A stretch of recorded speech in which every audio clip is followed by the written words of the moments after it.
Welcome to the Secrets Women Keep podcast. I am your secret keeper and confidant, Lauren White. I'm a qualified counsellor and sexologist, facilitator of all things turn on, author of Permission, and a witty, highly intuitive lounge room dancing introvert. I help you as an exceptional woman in entrepreneurship to see, love, and trust all the parts of yourself, especially the unseen. Let's pull back the curtain, light the candelabra, and lift the veil. These are the secrets women keep. Hello, and welcome to the Secrets Women Keep. I am your host and confidant, Lauren White, and today we have to talk about getting you out of shutdown. We need to talk about getting you out of shutdown.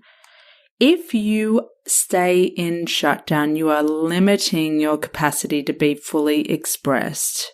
You are limiting your capacity to be whole, to feel integrated, to feel like you're enough. Shutdown is a protective form of contraction that your body goes into either as a response to what's going on in your mind and or a threat that your body perceives in less than a nanosecond that activates a survival mode response. Yes, you will go into shutdown in this lifetime to protect yourself. Ultimately, though, we want you to not be in it where possible so that you can be exactly who you want to be in this life. Shutdown doesn't feel good. It can feel necessary, but that doesn't mean it feels good. Really pick those two apart, necessary and good. And it's interesting, isn't it? Like when we're in shutdown, we can feel like we don't want to be in anything else. And that is merely that protective mode dominating everything in the moment because we've felt threatened or we've felt like we're vulnerable or an old memory or trauma has come up. And always going to add an and I want you to know that you're not powerless when you're in shutdown. It can make you feel powerless or have you feeling powerless, but you're not technically powerless. It's time to take the power back when you're in shutdown, and I'm going to give you a 5-point plan to do that because I've been in shutdown, and the more I do this work and the more I value and go there with my introspection and asking the hard questions and doing the things that feels against what something like shutdown wants me to do, the quicker I move through it, the more I get back to my essence and back to being efficient and being generous and giving and a lot of the things that shutdown doesn't let you feel. So the first thing is I give you full fucking permission to go into shutdown. Go there. Go into shutdown. If you've done it before, chances are in this lifetime you will go into shutdown again. Give yourself permission to shut down. And rather than berating yourself for it, tell yourself that you are simply protecting yourself from something that feels threatening. Okay, I've gone into shutdown because I'm protecting myself. What am I protecting myself from? And the most important question is, how can I find safety again? That's what's happened. Your sense of safety has been rattled, and your body wants you to reclaim that sense of safety again. So if you feel physically shaky and you're in shutdown, you're in a kind of fetal position, your jaw's clenched, your body's tight, you're having trouble moving, or the way that you move feels really jilted and like anxiety ridden, you are simply in a form of self-protection. I give myself permission to go into shutdown, and I give myself permission to get out of shutdown or to take some steps to do my best to get out of it. We don't want it to stick around. Like, thank you for the warning signal. Thank you, body. Thank you for protecting me. Now I'm prepared to get myself out of it. So that's the first thing. Permission to go there and to go into it, and permission to get yourself out. The second thing that I want you to do or try is to ask yourself, how would the future you that handles situations like shutdown, how does the future you who handles things like a boss, like the boss of her own life, what would she do? When shutdown comes into her orb, comes into her body, what does she embody and stand for in that moment? What would she prioritize? If the future you is calm, collected, poised, totally in her power, she probably wouldn't do the things that you've historically done. She'd probably take a very different approach that falls in line with being calm and poised and collected and in her power. So what would she do? I love asking myself this question. It immediately asks me and invites me to step up and to be my future me right now. Not go through one more cycle of doing things the old way, of doing things the way that historically hasn't worked to effectively get me out of shutdown. I want my future self in the now. That's the easiest way I can invite her in and become her right now, is to say, what would she do? And guaranteed she would not act scatty. She would not act desperate. She would not have 10 more coffees to try and cope and to try and get focused. She would not push herself to do more work and to be more productive. She would slow everything down. She would get really, really clear on what actions she needs to take to be and feel powerful and to move through shutdown. Not to dominate it or control it or tell it what's going to happen, but to move with it and move through it. For me, it's the mature approach. It's the way that she would handle it. So these are some of the things that I did very recently when I felt like I went into shutdown. I noticed that I was in shutdown. I actually knew it. And there was a part of my brain that wanted to rush to someone for support. But I decided not to. I thought, no, there are things that I've got to do for myself, by myself, to be that future me. That's what she would do. I want you to receive the message that it's safe to get support. It's also incredibly fortifying and empowering to nurture your own version of shutdown first, to help yourself first and foremost, and then open yourself up to receive further support. I really stand by that. Do what you need to do through your body, and I'll give you some specific tips in just a moment, and then go out and get further support to keep expanding. I think there's such gold in moving through shutdown for yourself, by yourself first. And it doesn't have to take long. Here's what I want you to do, or I want you to try. This is the fourth point. Shutdown requires your body's participation more than your mind. So historically, you might have felt like you're in shutdown and just stayed up in your head and followed all the stories and all the scripts of your head about how you're worthless and powerless and not enough, how you always get rejected, how you always get abandoned, whatever the scripts are. And you stay up in your head and your body just stays in contraction, in a holding state, in a frozen state. In order to get out of shutdown, you need to do what your mind doesn't want you to do. Your mind wants you to stay with that story and keep feeding it like the hungry ghost that it is. You actually need to go into your body first. Now, most people will say breathe, and I wholeheartedly agree with them. I really do.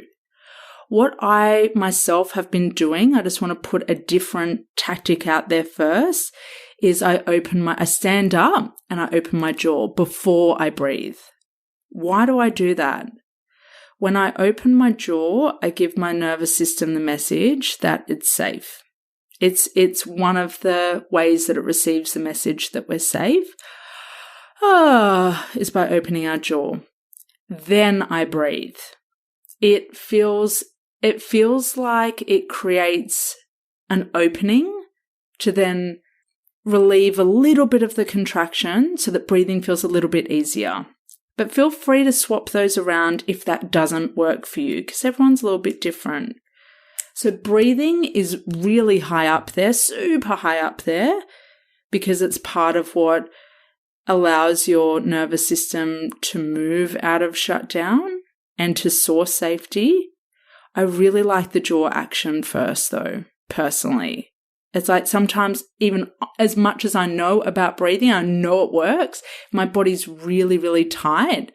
I actually feel like it's a challenge to breathe. So I open my jaw first and then I breathe. I just find it to be an opening, like a little nudge.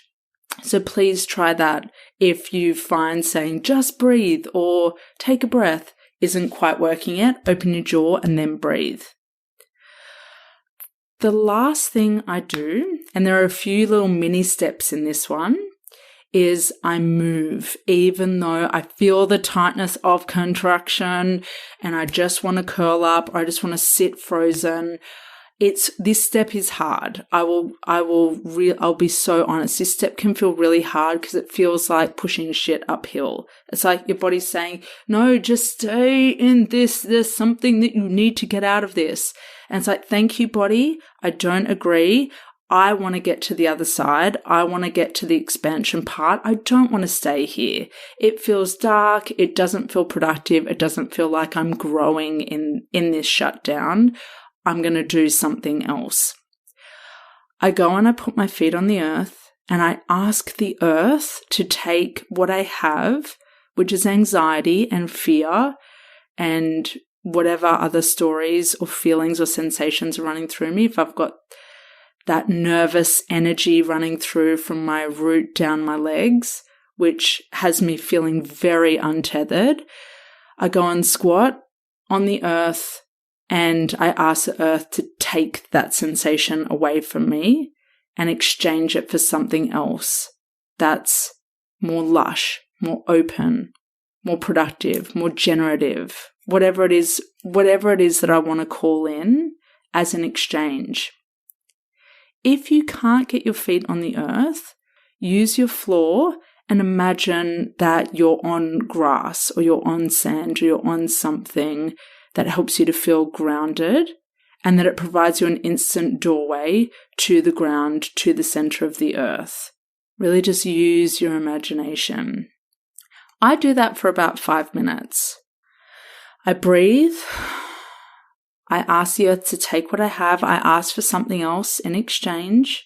And I instantly notice that something is draining from me. Something is actually moving through me.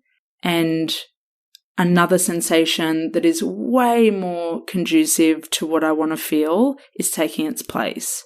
I'm forever grateful for that small action that I do whenever I recognize the moment to do it, because it's really effective and it works. When that feels complete, and you will know when that feels complete for you, you will feel the needle has moved, something has edged out of you, or you're less edgy. I go and have something really small to eat, just protein, and I have a magnesium supplement. So I do that I've got the type of body that can literally shut down my systems. When I'm in fear, I don't think about eating. Other people I know that, I know everyone's different. Some people will eat when they feel shut down or they feel numbness. I'm opposite. It feels like there's a vice in my guts and it's like, no way can I eat. So when I've calmed my nervous system down, I just go and have a little bit of protein or a little bit of fat. Sometimes I'll just eat butter and have some magnesium. And It's like little baby steps to say to my nervous system, I feel you, I see you, I want to support you. I want you to be nurtured. I want to work with you. Yeah. It's incredibly powerful. This was about maybe 30 minutes of my time. And it was interesting. The last time this happened, I tried dancing first, but I was way too far in shutdown to dance. So if you move through these steps, and that might work for you, that would be awesome. If you feel shut down and then you can dance and move through it, excellent. Do the stomping, get the feelings out. I found this time around it was a little bit too deep to go there, and I needed to do all of these other things that I've just mentioned first. I also stood on the grass and journaled as I was breathing into the earth as well, and got some more release out of that. These things work, and they might not be instantaneous, or it might not work the first time.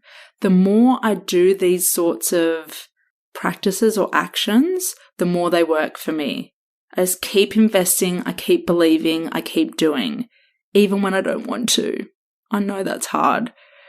When every fiber is like, stay. I don't want to stay. I don't want that anymore. I want momentum in my life. I want to keep growing. I want to feel my full potential. I want to feel the abundance of being alive, and shutdown doesn't feel like it's on board with that at all. Once you've moved through those steps, if you're still feeling shaky, then reach out to someone and use your voice to express how you feel. I really encourage you, though, to try doing things for yourself, by yourself, to really be and invite in your sovereignty, to really show that you're self-sourcing and that you can decompress. It's a very important skill. You never know in this life if you might be alone for a protracted state for a number of days or a week at a time. You need to be self-sourcing first and foremost. And then by the time you reach out to someone, what you express has some more clarity, and you're more open to receiving feedback or taking some other steps. Can't skip sourcing safety though. And safety needs to be found in yourself. And then finding safety with someone else just supplements that safety that you found with yourself. So do your stuff first and then reach out. That's my big tip to you. If it's really bad, of course, reach out to someone. I'm always curious, though, about what you can do for yourself by yourself first. I'm always curious about that piece. I hope that this episode helps you the next time you go into shutdown. I believe in you. I know you can do this. I know you've got the gumption. I know you want to do things differently from the way that you've always done them. If you need more help around this, and you do need that person to reach out to support you when you go down a spiral, when shutdown steals your essence and your mojo and your vitality for really living your life, and you need someone who's completely non-judgmental to walk alongside you, then I invite you to step into my one-to-one process. I'm now open for new clients to step on through. Go to the link in the show notes. There's an application form. Take 15 minutes to really complete that and to really show yourself that you're ready to be radically responsible and receive the support you need to expand in this life, to edge out of old shit and old stories, and to be really seen by someone, and to ultimately see yourself. I can't wait to receive your application and for us to have a connection call. I'm really looking forward to walking alongside you.